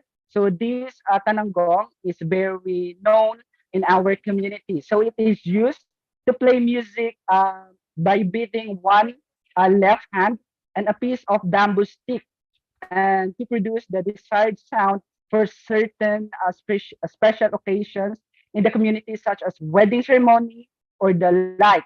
So selected men and women will do the dance with music. Drum is made of deer skin. So this cover here. So this is a deer skin, no? So this fabric around is a rattan. Okay, so there is no stick here, but if we play this tananggong, we use the bamboo stick, ano? So this cover is made of uh, the skin of deer. So that's it. So this is my favorite one because if they use this for music, so even though you are not a dancer, you can dance for the maganda yung ano niya, yung beat, ha? For the beautiful beat. Okay, the next one for our craft is the basketry, ano? So every indigenous peoples here in the Philippines use this basket, no? For their everyday life, no? They use this basket for keeping or storing things up. So this is made of rattan, ano? Rattan bamboo. So this is for the storing things, made from the uh, of pieces of materials like nito and bamboo. So woven together and with handle made of abaca twisted. The small basket here, uh, or we called it tukay baan, are woven in this same materials by Blaan in the community. So the Blaan women often carries baan as symbol of Blaan cultural identifier. So till now, we use this baan or the basket for the storing of our food, traditional clothes, traditional accessories, and everything. So that's it. Okay. This is the Tukay Baan and this is the Bong Baan. No? So if you hear the, uh, I pronounce it un because the Blaan language is rich in Swa sound. So that's it. And next is the uh, other craft. So for the hunting and for the use of our warriors, we have this agas or spear. So they use it for hunting. No, this is a brass metal that uses if you hunt some what is called baboy damo or the um, wild pig. So this one is preferred to use. And the second one is the fana or the traditional arrows. This is made from bamboo and also it has a metal here. No? And the third one is the bansung or the traditional knife. No, so this is very small compared to the faiz. So this faiz is used by our traditional elders. If you are the fulong or dato in our community, if you have this kind of sword, then you are considered as rich and dato or a prince in our community. So sometimes this faiz is used to give as a dowry for the women you like or for that lady. For example, I have a crush. I have a what's called it a girl that I like. So if I want to marry her, I I can use this faiz as a dowry for their family. Okay. Next is the buus. So in our community, we have this tradition of chewing the betel nut, no, to read it to make our lips red, no. So this buus is storing for our betel nuts here, and for the yes, and also this is also buus, ano, buus and here. So the betel nut, we put it here in the gumdak nama, no? So I don't, I don't know the perfect term for this, but we grind it here. So and put it in leaves, no, and chew the betel nut. Okay, next one here, same same craft, the gufkan apple na nama, storing of betel nuts, and also here, the tlayong, no? It is the brass bell. So we are using it for the designing of our traditional accessories, like here. Yes. And also this, the magi. And also my favorite one, this is a photo from my friend, Bai Libon Kalfifit, no? This la is a necklace here. This, no? This is made from the teeth of a python. This is so expensive, no? And beaded one. So it is a teeth from the python, and also the brush belt, or we called it the playong kura, no? It is designed as a tail of a horse. So this is a belt, and that's it. And so that's it. Bong Falal. Thank you very much. Hopefully you what's called it. You have learned the craft of our cultural community. So as I'm sorry for my speaking skills, because I'm not very fluent in speaking English language. Okay, that's all. Thank you. It's okay, Mr. Jason. Muchas gracias for your nice presentation. I think Thank you. we have Muchas seen gracias. we have seen so many of your cultural treasures, no? With seeing your Actually, traditional Tatang, craftsmanship. there's more, but I have no time to make my PPT. My PPT. You know, Yeah, if you yeah. are a public school teacher, even the night you use it as to make your lesson plan for tomorrow. It. So thank you Yeah. very much for Thank inviting you me. for your presentation. Yeah, I think we still have one speaker. I'd like to introduce her. She is from the Luzon region, or Luzon Island, and she is a provincial chieftain of the Bukalot community of Nueva Vizcaya, and she also served as the Indigenous People's Mandatory Representative of the Alfonso Castañeda town of Nueva Vizcaya, and also serving as a committee member in the National Committee on Northern Cultural Communities of the National Commission for Culture and the Arts, NCCA. And I'm honored to present to you, introduce to you, Miss Annabel Flores. Ma'am Annabel.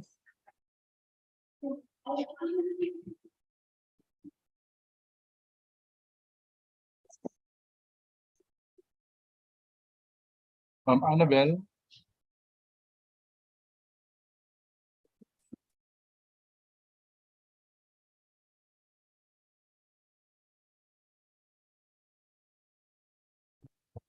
Okay, I'm sorry.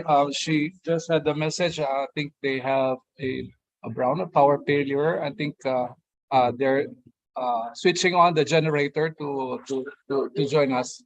But for the meantime, I'd like to turn back the floor to Ma'am Evelyn for some questions to our resource speakers.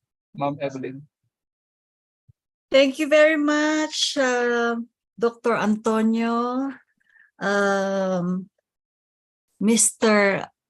Antonio Dagok, Datu Arayan, Mr. Jason Dalla, for a very Yes. informative and educational lecture. Can we open the floor for your comments or questions?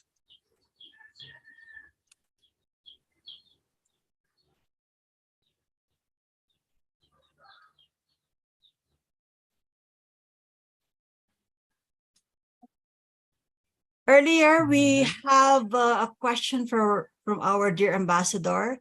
I wanted to read to you the question. Was Puya being able to pass on her skills before she died? Yes, she has a daughter and relatives who learned the craft of Mabaltabi. Miss Evelyn, Mr. Jorge, Dr. Jorge is raising his Thank you po, Ambassador. Dr. Jorge, please, I'll give you the floor. Maraming salamat po. May tanong ako tungkol sa, so I'm doing research about the 1920s and some attempts by American colonizers to split off Mindanao from the rest of the Philippines as a separate colony. At gusto kong alam kung because I'm having trouble finding sources from the more Philippine from the Lumad and the Moro, like written sources. Kaya gusto kong alam kung may mga historical sources that I could consult that you may know from this period from your communities.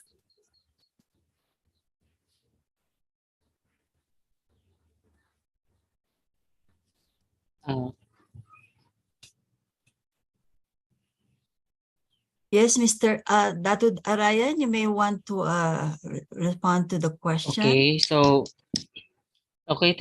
thank you so much for that question, Mr. Jorge. So actually, there are no written documents about the things that you need, but if you really wanted to seek an answer to your question, so our community, the community of the different indigenous cultural community in the island of Mindanao, are always there to answer your questions. Perhaps it can merging yourself to the community will give you the truth that you seek and all the answers that you need, because we are keeping some of the elements of our culture, the intangible cultural heritage from the community. So that is why when Dr. Antonio visited our community, so he have learned a lot of unpublished things or unpublished information about the indigenous spirituality, about the different things that the world seek to understand or the world needs to know. So it's in the community. The answer of your question is in the different community of Mindanao, or to the specific community you need to visit. And if I could have like a very brief follow-up question, kasi gusto kong alam ano ang wika? So kasi ang Tagalog ko hindi masyadong hindi ko masyadong marunong sa Tagalog, sa Filipino. So I was wondering, like, can I speak to the elders in English or sa Filipino, or how would that work? Okay, so actually if you are going to go to the different community here in Mindanao, so there are a lot of members of the indigenous cultural community who are fluent in speaking English and even in Tagalog. No, so in here in Bukidnon kasi, we use different language, no? So like in Manobo, we use the Minanubo, and the Talaandig and the Higaonon and Bukidnon cluster, they use Binukid. But they can also understand the language of the Visayan people, the Binisaya or the Cebuano.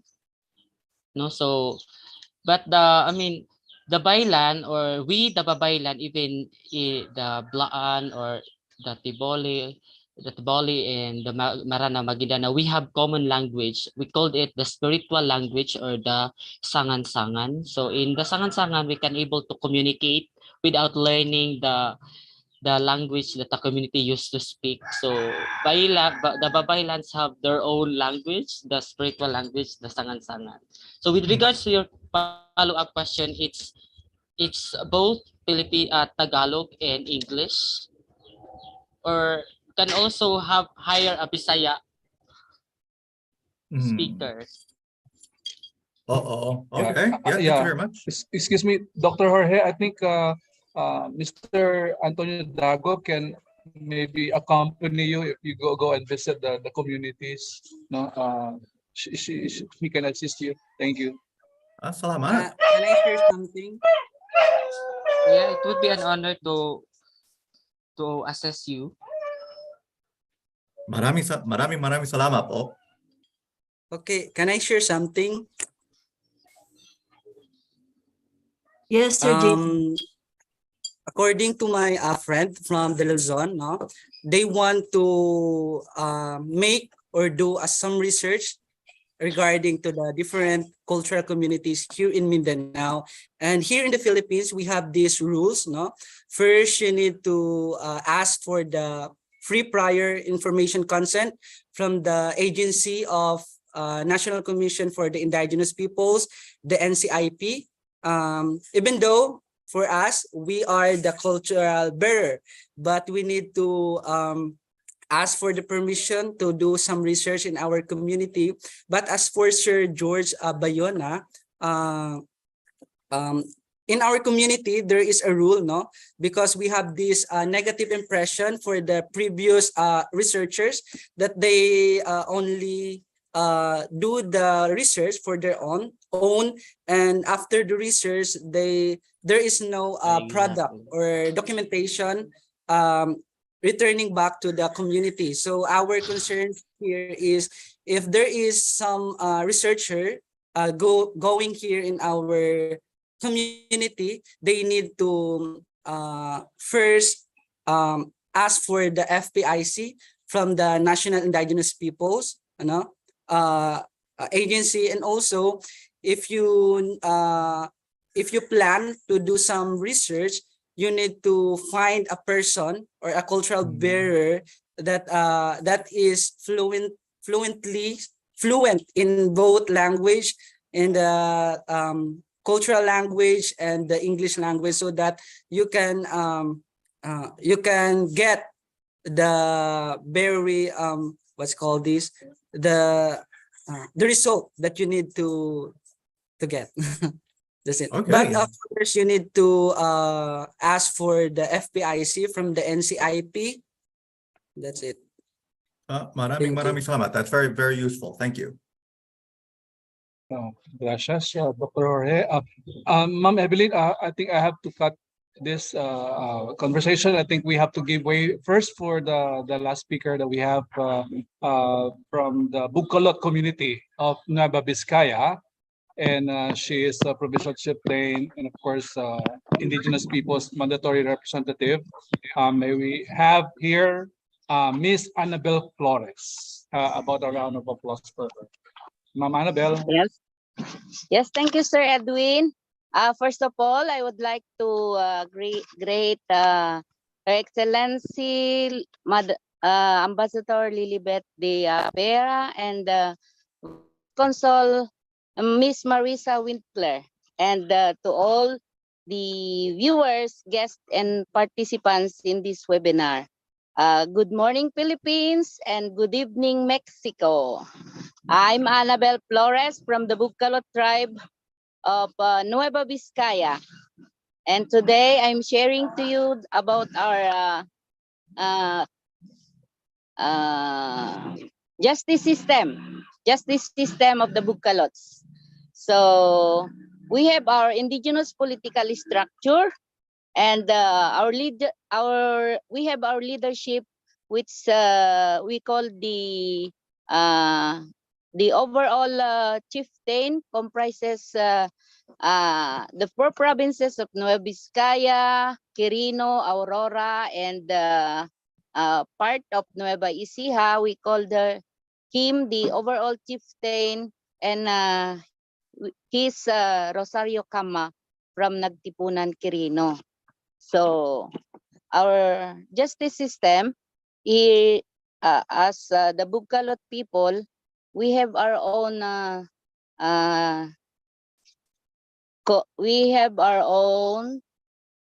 council of elders. We call the Begangat in our own language, Begangat. So these elders are respected in our community, who possesses wisdom and experiences. The Begangat played the crucial role in decision making, particularly in settling complex issues and disputes. So we have also our community decision making, and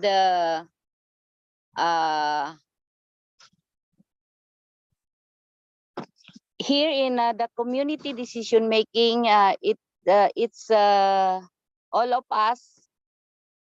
It is inclusive to all. So we have to gather so that we can come up with a decision when it comes to the problem of the community.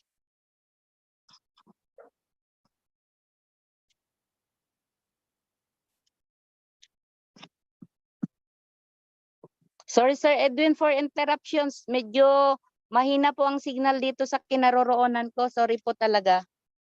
Yeah, it's okay, Ma'am Annabelle. Just go ahead. Yeah. Thank Yes, you. sir. I would be pleased to answer questions na lang po. If there are some questions to be asked. Yeah. Ma'am Evelyn. Thank you very much, Ma'am Annabelle. We understand po that mahina po ang internet connection nyo. Yes po. To our participants and guests, you are free to unmute to ask your questions or comments, or if you want, you can write it in our chat room.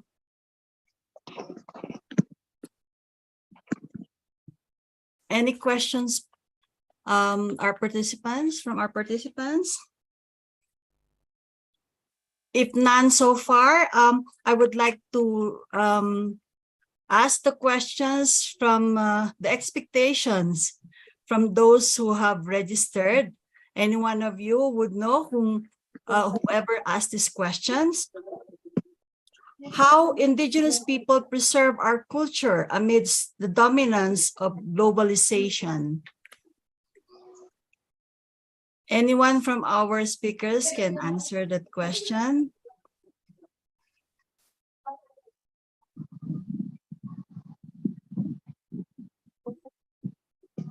Ma'am Annabelle, please. How do you preserve your culture amidst the dominance of globalization?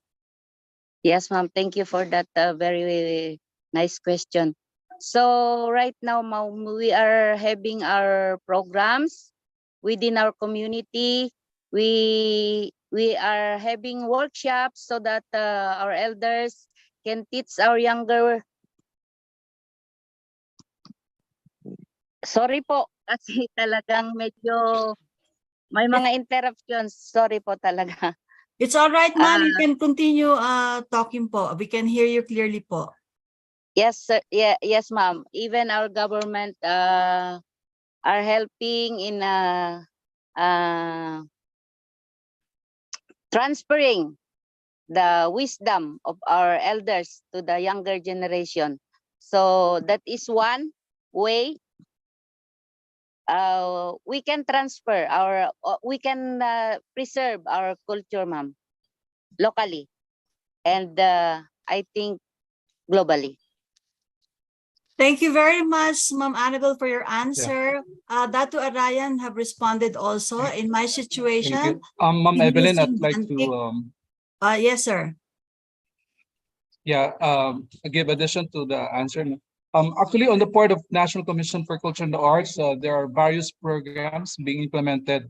Actually, the NCCA gives out some financial grants to different cultural organizations to implement these kinds of programs. The one thing is like the program on School of Living Traditions, wherein we ask for cultural master to teach the craft to young generations.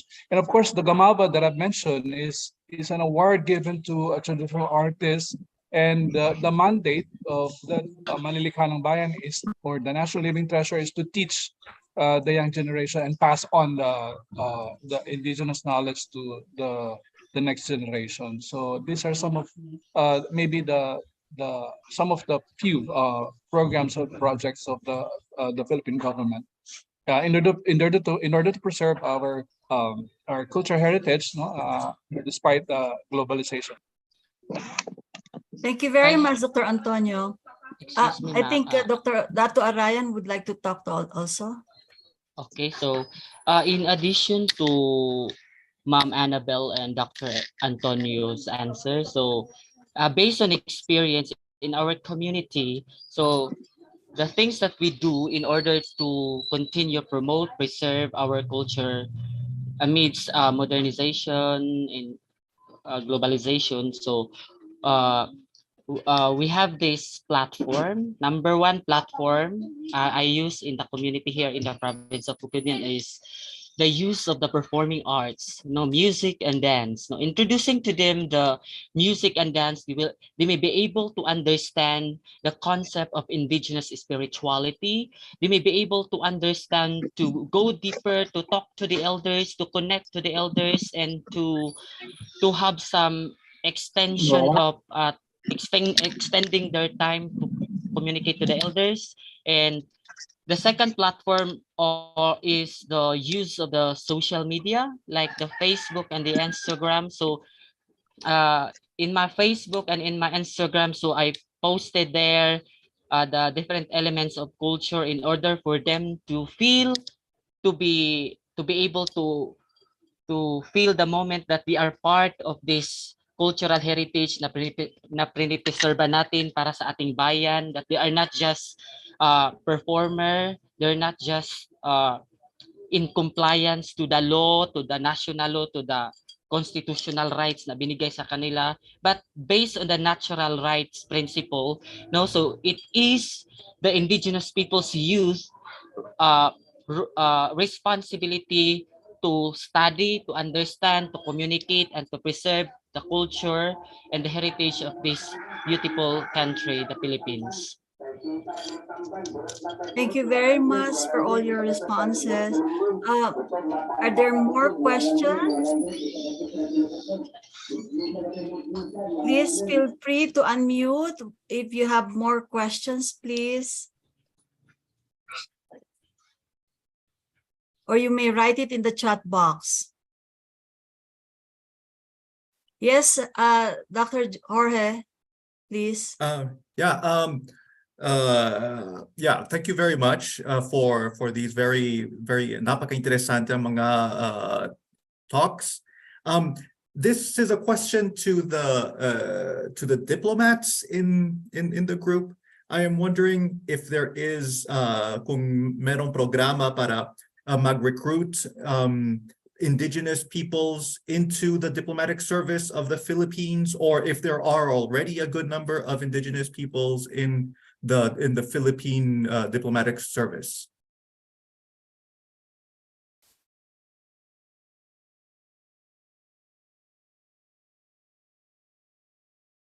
Amba, you may wish to answer? Or me? Mr. Jorge, the way to enter the diplomatic service is, of course, by applying in the Department of Foreign Affairs. And we have several levels. And yes, there are IPs already members of our the diplomatic corps. For example, to become officers or like consuls and vice consuls, you have to pass the exam, and it's like everyone can take the exam if they have a 4-year degree course. I mean, if they graduated with a 4-year degree course, so we they are we sit the exam in 3 different languages also, like mostly it's in English, but there are tests in Filipino, and you are expected to take an exam in a foreign language of your own choice. So some of us take French, some take Russian, Japanese. So it's really open, and everyone is welcome to join the foreign service. And some of my colleagues come from Mindanao. They are not IPs, but they live beside the IPs, so they know the culture of Balan, for example. One of my colleagues texted me earlier when Mr. Dala was talking about you know, about his group. So yes, it's open to everyone. Thank you. Thank you. Yeah. Ma'am Evelyn, in response, in addition to the answer of Ambassador or the Ambassador, actually, from the outreach programs that we're doing, we've been visiting some of the Philippine embassies in different countries. I think we have met some foreign service officers. I think they are from Cordillera. I think most of them I met from they're from Cordillera. I think one from Surigao and one from Benguet, Ibaloy. So, and of course, I took also these young members of mine to the Foreign Service Institute of the Department of Foreign Affairs, just to inspire them also to become one of the diplomatic corps, member of the diplomatic. Maybe, who knows, they might be also the future ambassador Lilibet de Apera, something like that, or Vice Consul Marisa Winkler. That's my dream also for them, right? Because they should also be a part of the mainstream, programs. Of course, the Philippine government, civil service, something like that. So thank you so much. Thank you. Thank you very much, Madam Ambassador and Dr. Edwin, for responding to that question of Dr. Jorge. Can I hear more questions from our participants?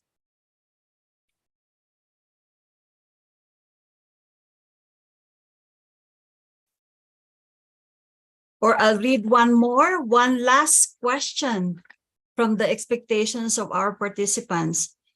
What are the challenges faced by Indigenous people in the Philippines? And what are the actions made on these issues?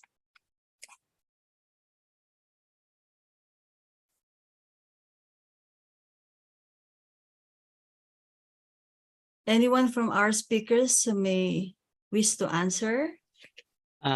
Can you repeat your question, ma'am? What are the challenges faced by Indigenous people in the Philippines? And what are the actions made regarding these issues? Okay. So, number one issue, the common issue here in Mindanao is the killings of the IP leaders because of the ancestral domain claims. No, so marami na there's a lot of indigenous peoples died in the fight of in protecting the ancestral domain like the forest, no? So marami na ang mga kapatid namin na namamatay, and for the action, no? So parang the justice is para lamang sa mayaman. That is the reality. Wala pang hustisya until now. No, recently one of my mentor, Bai Makabugwas, she was killed, shot in the head 3 times last month. One of the wisdom keeper also in the community, but there are no justice yet. And actually, we are struggling. If you go in our community, if you be with us, you can see our struggles, you can feel us, that even we are dancing, we are singing, we are sharing our culture to the world, but deep inside, the pain, the challenges of being, terminated in the society are there.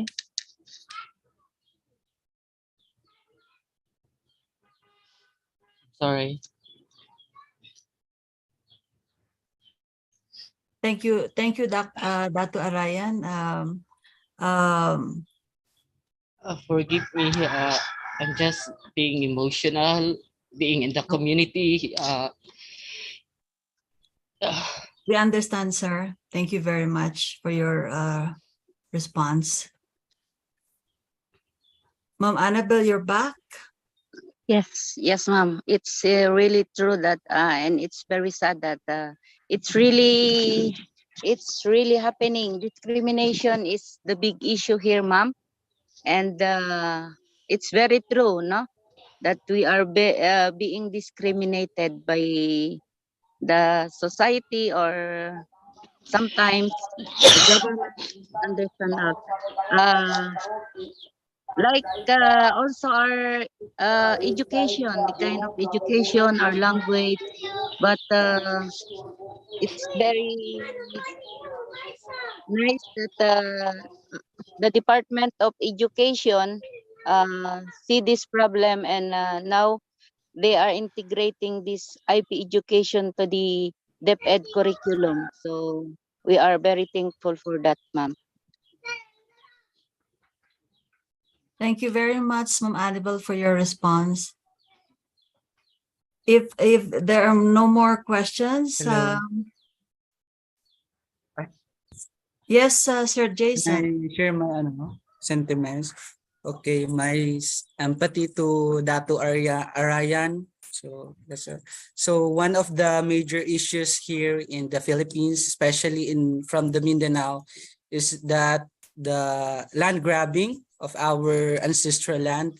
So the landowner, or we, the indigenous peoples, have to leave our own land because the other settlers have already grabbed it, and we don't have this what's called this, the title of the land, no. The indigenous peoples leaving their own ancestral land because there is a new settlers, and we don't have this power to grab back our land because they have this title, you know. And also the second one of the issues is the lack of interest of the younger generation to cultivate and to learn our tradition, our cultural, intangible culture and tangible culture. And lastly is like Dato Arayan said, the killing of our elders, because if we use our voice to step up against those land grabbers, to those people who have belittled us, so we don't have this power to fight back, because they said that we are small and we are very poor, and also we don't have the power to raise our rights, you know. And also now, although we are in a modern days, but we feel also this discrimination over and over. I don't know when it will stop, no. But I am very grateful because now we have this solution, no. Like you asked what are the solutions that we need to take an action. First is for the land grabbing. We have now the this agency, government agency, that will help us, no. Hopefully it will not bias. We have the national the NCIP, no. That agency will help us, the indigenous peoples, to raise and to use our own rights. And also for the lack of interest of the younger generation, my solution is, as an IP youth, no, as I presented a while ago for my presentation, I am initiating and I am leading the youth to really I am influencing them to really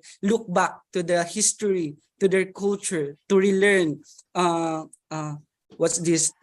learn our culture. So I am now a 25 years old, and they called me a what's called this, an old man, because of my style, no, because I have this eagerness to look back and to learn my tradition as a youth. So my solution to those younger generation who have no interest in in preserving their culture, I am the one to facilitate. So I think I am the youngest one that leads or part in the National Commission for Cultural in the National Commission for Culture in the Arts, the national agency, you know. So I am very privileged to lead the cultural communities, the Blaan and the Sangyo cultural communities, and also for the discrimination again. So our ancestors keep telling us that through education we can fight back, no? We can raise our rights. No, so now I am very grateful for our government because all of the indigenous peoples have this privilege to free tuition, no, here in the Philippines, so that we can elevate ourselves, uplift ourselves, and we can not to fight back in our government, because sometimes our government, they also told us that we are a leftist, no, that we are always against to the government, but we are not like that. No, we just only need to own, to grab our own land, to have this fairness in education in our society, that we are not that a little one, or that we are not that so poor. No, we can do better, or we can provide, or we can let's call this, meron kaming maibibigay sa aming community, no, in our community, because we are also a human. So that's it. Thank you very much. Thank you very much, Sir Jason.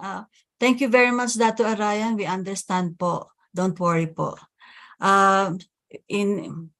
With that, we would like to thank our participants.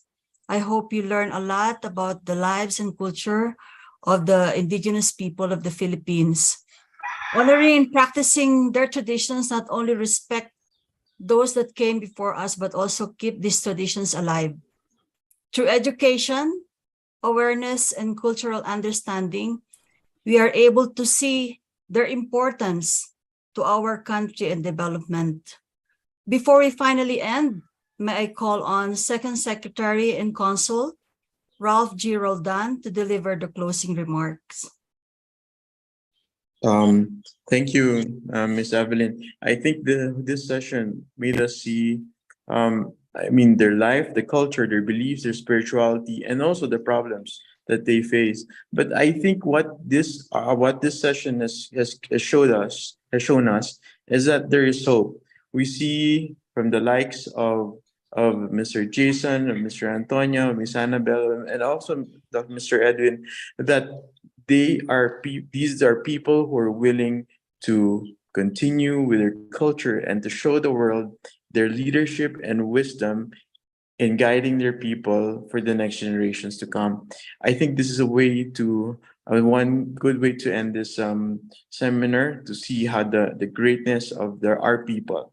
And we should always remember that within us is the light, the fire that should keep us going and living. So thank you, maraming salamat. Thank you for all those who joined in from through our Zoom and YouTube accounts. Thank you, and have a pleasant evening here in Mexico and a pleasant Saturday morning in Manila. Maraming salamat po. Thank you, Consul Rob. But before we finally end, can we on our cameras for the much-awaited group photo? Can I see the beautiful face smiling? Dato Arayan, can I see your smile now, sir? Thank you very much for a very informative lectures, Sir Jason, Ma'am Annabelle, and of course, Dr. Antonio. Can we see the others? Please on your camera, please. And let's wait for Miss Mary to cue us for the group photo. Okay po. Just please look at the camera. Hold your smile for 3 seconds. And may I also request others who are still not turning on their videos. Please turn it on for the group photo. Thank you very much. I will be taking the photo of the first group. 1, 2, 3, smile. All right. And the second page. 1, 2, 3, smile. All right. Thank you very much. Thank you very much. Muchas gracias. Salamat po for you. taking your Maraming time off salamat. today Thank to you join po. us in this important Thank you po. celebration. I wish to Thank you, invite you once everyone. again to our future events via Zoom. Thank you very much po. Magandang gabi. Buen fin de semana and happy weekend to all. Thank you, all of you. Maraming Thank salamat. you. Thank you, Thank Ma'am you. Weng. I Gracias. Have a saw great you. weekend. Have Thank a you great very much, weekend. Ma'am Weng. Thank you. Thank you po. Good night, everyone. Good Dr. night. Antonio. Good night po. Good.